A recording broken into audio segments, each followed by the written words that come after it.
На 21 февруари 1782 година започва един от най-скандалните процеси в Великобритания, в Уестминстър Хол. Разяреният аристократ сър Ричард Уорсли обвини своя близък приятел капитан Джордж Бисет прелюбодеяние с съпругата му и поиска 20 000 паунда обезщетение. В продължение на години жена му и близкият му приятел били тайни любовници и това, както и други шокиращи разкрития, превърнали лейди Уорсли в най-скандалната фигура в георгианска Великобритания. Но какво точно представляваше обвинението в прелюбодеяние и коя беше жената в центъра на скандала, за която цяла Великобритания не спираше да говори?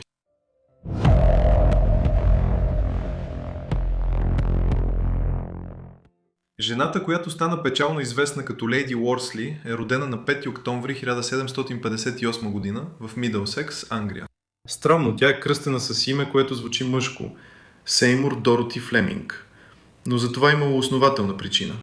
Тя е дъщеря на сър Джон Флеминг, ирландски земевладелец, който се е преместил в Бромптън парк в Мидълсекс, днешния Саут Кенсингтън в Лондон. Майката на Сеймур беше Джейн Колман, богата наследница. Необичайният избор на име от страна на Джон и Джейн отдаваше почит на бабата по майчина линия на Сеймур, която произхождаше от влиятелното семейство Сеймур.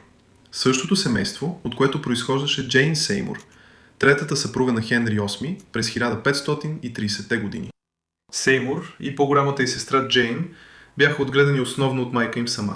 Няколко седмици след като Сеймур навърши 5 години, през 1763 години, баща й трагично почина, на около 33 години. След 7 години на скръб, майка й Джейн най-накрая беше готова да се омъжи повторно и през 1770 година се омъжи за Едуин Ласелс, първи барон Хароуд, богат мъж, чието семейство притежавало плантация за захарна тръстика в Карибите. През 1760 години Едуин строеше Хароуд Хаус, близо до Лийдс, едно от най-величествените провинциални имения на епохата. Известен портрет на лейди Уорсли, нарисуван от Джошуа Рейнолдс, виси там и до днес. След като майка й се омъжи повторно, Сеймур и Джейн се преместиха с нея да живеят в Хароуд. Те имаха и няколко други братя и сестри, но всички те бяха починали в детството си. Когато навлезе в тинейджърските си години, стана ясно, че Сеймур е своенравна млада жена със слабост към ездата, картите и танците.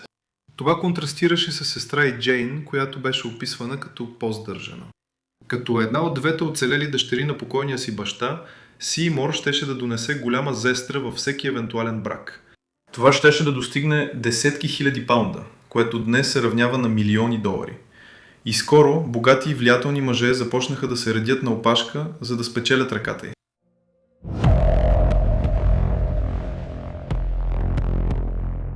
Целият живот на Сеймур щеше да бъде оформен от брака й в млада възраст и нещастието в нейната връзка. Бъдещият й съпруг беше сър Ричард Уорсли. Той беше със 7 години по-възрастен от нея и е роден през 1751 година на остров Уайт, където семейство Уорсли били видни земевладелци още от високото средновековие. Сър Ричард наследил баронетство, когато бил на 17 години. По-късно той бил член на парламента и контрольор на кралския двор на крал Джордж III.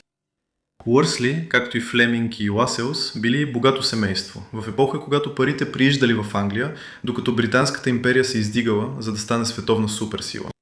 Интересното е, че Уорсли първоначално ухажвал по-голямата сестра на Сеймур, Джейн, но през 1772 година тя го отхвърлила в полза на брак с графа на Харингтън. По-късно той насочил вниманието си към Сеймур, след като се запознали на конните надбягвания в Йорк през лятото на 1775 година.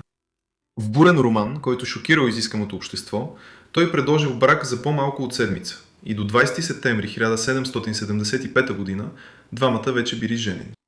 Сеймур била на 17 години, докато сър Ричард бил на 24.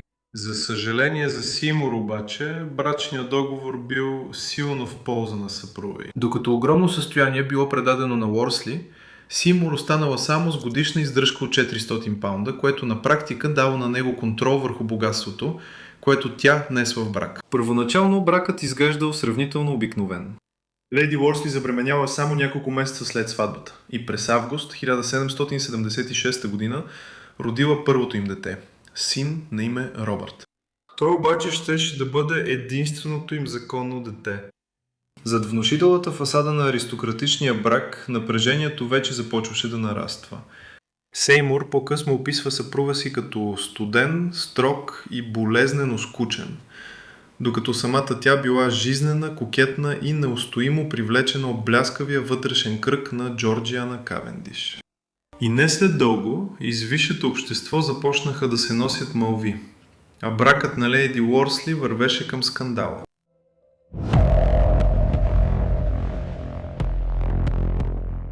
Не след дълго в брака на семейство Уорсли се появиха обвинения в изневяра. Много източници твърдят, че сър Ричард бил удивително безразличен към любовните авантюри на жена си. В един печално известен случай той уж открил един от любовниците на лейди Уорсли в къщата посред нощ. Но вместо да се изправи срещу него, той просто го пуснал да си тръгне, подхранвайки слуховете, че бракът им крие много по-мрачни тайни, отколкото някой е предполагал. Вестниците по-късно твърдят, че Сеймур имала десетки любовници, въпреки че доказателствата сочат по-малък брой. От всички мъже, с които лейди Уорсли е имала връзки, никой не става по-скандален от Морис Джордж Бисет. Той произхожда от благородническо семейство, което притежавало земи на остров Уайт, въпреки че кланът Бисет първоначално бил шотландски. Резиденцията му на остров Уайт била само на 4 мили от дома на семейство Уорсли, а Бисет не бил външен човек, тъй като бил един от най-близките приятели на сър Ричард.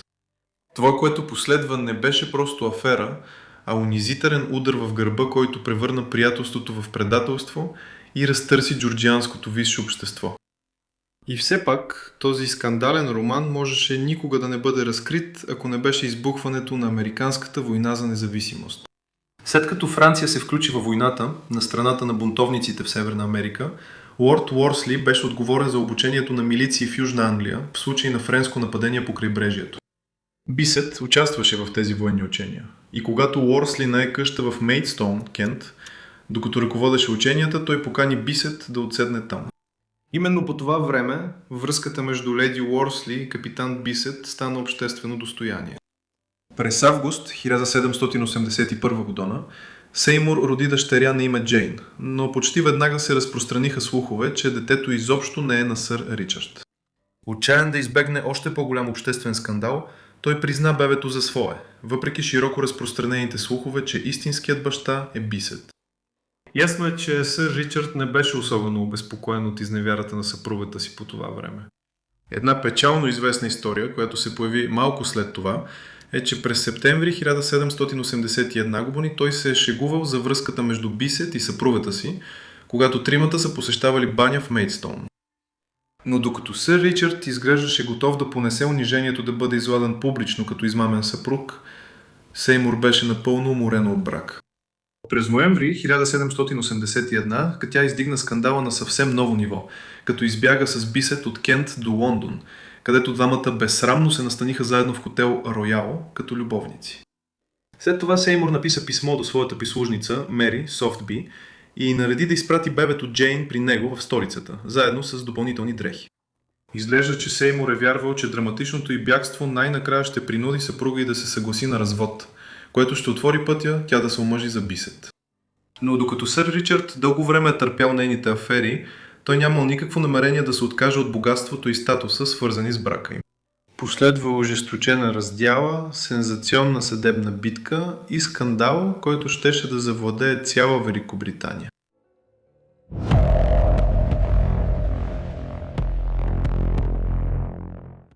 Лорд Уорсли сега пристъпи към съдебно преследване на Бисет за това, което по това време се наричаше иск за прелъстяване на съпруга.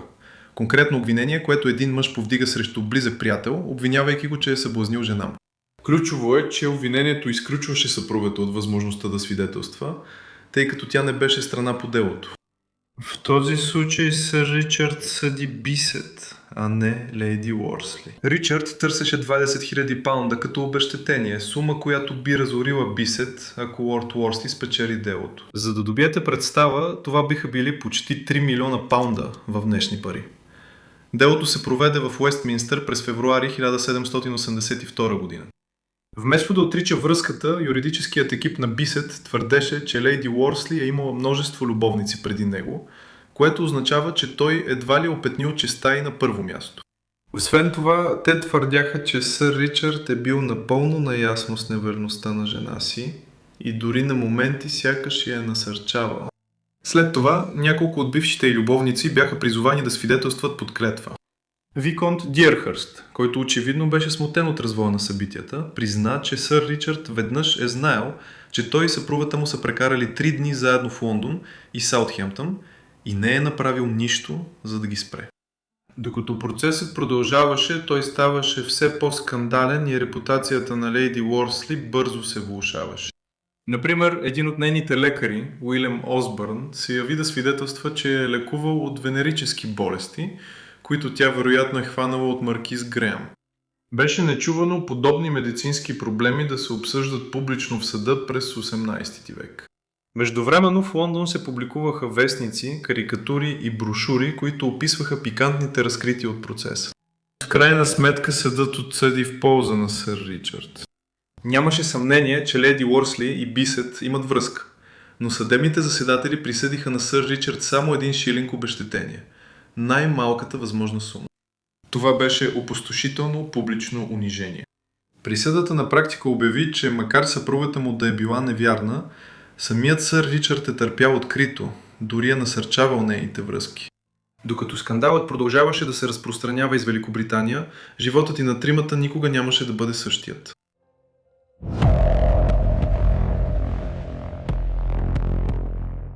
Процесът през 1782 година беше катастрофа за всички замесени. Политическата кариера на сър Ричард никога не се възстанови. Препис от целия процес беше пуснат в продажба в Лондон само няколко дни след края на всичко и стана бестселър, като дори Джордж Вашингтон притежаваше копия от него от другата страна на Атлантика. Това означаваше, че и репутацията на лейди Уорсли беше унищожена от процеса и скоро започнаха да циркулират и непривични брошури с заглавия като "Истинските анекдоти и любовните приключения на сър Ричард Изи и лейди Уактейл". Също така, краят на процеса не означаваше, че съпрузите Уорсли могат да се разведат, за да могат Сеймур и Бисет да заживеят щастливо до края на дните си. Всъщност, сър Ричард отказа да се съгласи на развод, тъй като щеше да загуби финансово, ако го направи, а Сеймур щеше да получи контрол върху зестрата, която тя беше внесла в брак. В драматичен обрат на събитията, Бисет след това напусна лейди Уорсли. Така тя се оказа в най-лошата възможна ситуация. Репутацията й беше унищожена. Любовникът й и бащата на дъщеря й я изоставиха, а съпругът й отказа да й даде развод, което означаваше, че тя остана и без средства, особено след като и роднините й се отрекоха от нея. Не само това, но тя беше и бременна с още едно дете от Бисет.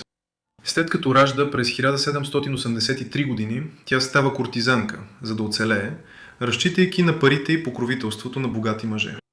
В последвалия период Сеймур става член на новата женска котерия, група жени, които се събирали в публичен дом, управляван от Сара Прендергаст.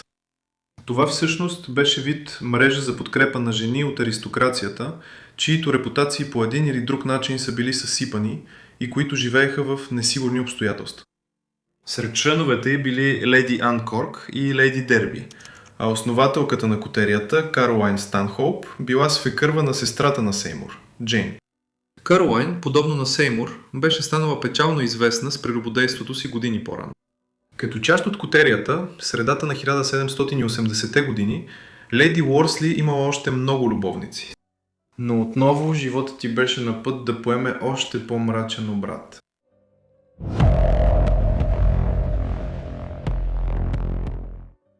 Колкото и да се опитваше да се издържа, дълговете на леди Уорсли започнаха да се трупат през годините след раздялата й и в крайна сметка тя напусна Лондон, за да живее в Париж, където имаше по-голяма толерантност към жени, които са били публично обвинени в извънбрачни връзки.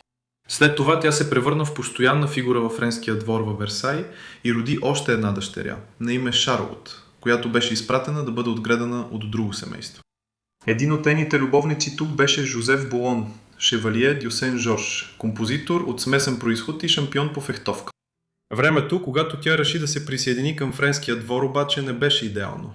И през 1789 година започна Френската революция. Годините на революцията не бяха лесни за нея и тя беше арестувана от революционното правителство по време на терора през 1793 година заради благородническия си статут и връзките си с кралския двор. Това в крайна сметка доведе до нейното затваряне. А през този мрачен период от живота й, синът й от Уорсли също почина. Накрая, през 1797 година, тя избяга обратно в Англия.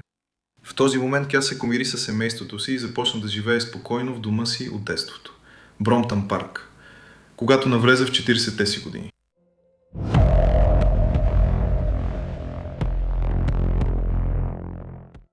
Докато съпругата му пътуваше, сър Ричард продължи да има разнообразна кариера.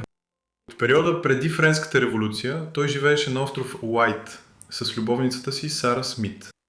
По време на Френските революционни войни той беше назначен за британски пратеник в Венецианската република. Той почина обратно в Великобритания през 1805 година на 54 годишна възраст, като по това време имуществото му беше обременено с големи дългове. Твърде често срещана черта от живота на британската аристокрация в епоха на прекомерно пиене, хазарт и прахосване на огромни състояния за разточително строителство на домове. Въпреки финансовата неграмотност на отчуждения си съпруг, след смъртта му, Сеймур най-накрая успява да си върне контрола върху 70 000 паунда, които е внесла в брак. В продължение на повече от 2 десетилетия състоянието е било обвързано с правни спорове. Внезапно възстановила огромното си богатство, тя успява да остави зад гърба си годините на несигурен живот, които е живяла както в Англия, така и във Франция. Бившата лейди Уорсли също успява най-накрая да се омъжи повторно.